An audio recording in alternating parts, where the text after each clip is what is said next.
భారతదేశంలో మొట్టమొదటి offshore airport Indian government నిర్మించబోతుంది. ఈ భారీ ప్రాజెక్టు మహారాష్ట్రలోని పాల్ఘర్ జిల్లా తీరంలో ఏర్పాటు చేసేందుకు రంగం సిద్ధమైంది. భారతదేశంలో సముద్రంపై నిర్మించబోతున్న ఏకైక ఎయిర్పోర్ట్ ఇదే. ఆఫ్షోర్ అంటే తీరానికి అవతలని అర్థం. ఈ 45,000 కోట్ల సింహం భాగమైన 25,000 కోట్లని కేవలం సముద్రాన్ని పూడ్చి అక్కడ భూమిని ఏర్పాటు చేసి ఎయిర్పోర్ట్ నిర్మించబోతుంది ఇండియన్ గవర్నమెంట్. అధునాతన సాంకేతికతతో నీటిపై నిర్మితమై ఈ భారీ ప్రాజెక్టు ఏటా కోట్లాది మంది ప్రయాణికులు అలాగే భారీ కార్గో రవాణాకు కేంద్ర బిందువుగా మారనుంది. ఈ ఎయిర్పోర్టు కేవలం గగనతలానికే పరిమితం చేయకుండా రోడ్డు, రైలు, సముద్ర మార్గాలని కనెక్టివిటీ చేసేలాగా అనుసంధానిస్తున్నారు. ప్రస్తుత నిర్మాణంలో ఉన్న భారత తొలి ముంబై అహ్మదాబాద్ బుల్లెట్ ట్రైన్ కారిడార్తో పాటు వెస్టర్న్ రైల్వే మెట్రో లింక్ను కూడా ఇక్కడ ఏర్పాటు చేయనున్నారు.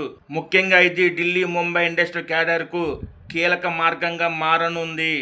వధావన్ సీపోర్ట్ అలాగే ఆఫ్షోర్ ఎయిర్పోర్ట్ రెండు పక్క ఉండటం వలన అంతర్జాతీయ మార్కెట్కు భారతీయ ఉత్పత్తులను సముద్ర మార్గాన అలాగే వైమానిక మార్గాన అతి తక్కువ ఖర్చుతో వేగంగా పంపే అవకాశం కలుగుతుంది. ఇది దేశీయ తయారీ రంగానికి అలాగే ఎగుమతులకి దిగుమతులకి ఊపిరిపోసే మౌలిక సదుపాయంగా నిలవనుంది ఈ ఆఫ్షోర్ ఎయిర్పోర్ట్. ఈ ఆఫ్షోర్ ఎయిర్పోర్ట్ అనేది మన దేశానికి గర్వకారణమా అవునా కాదనేది మీరు మన కామెంట్ సెక్షన్లో కామెంట్ చేయండి. అలాగే ఇంకా మోర్ అప్డేట్స్ కోసం మన ఛానల్ సబ్స్క్రైబ్ చేసుకోండి, లైక్ చేయండి, షేర్ చేయండి.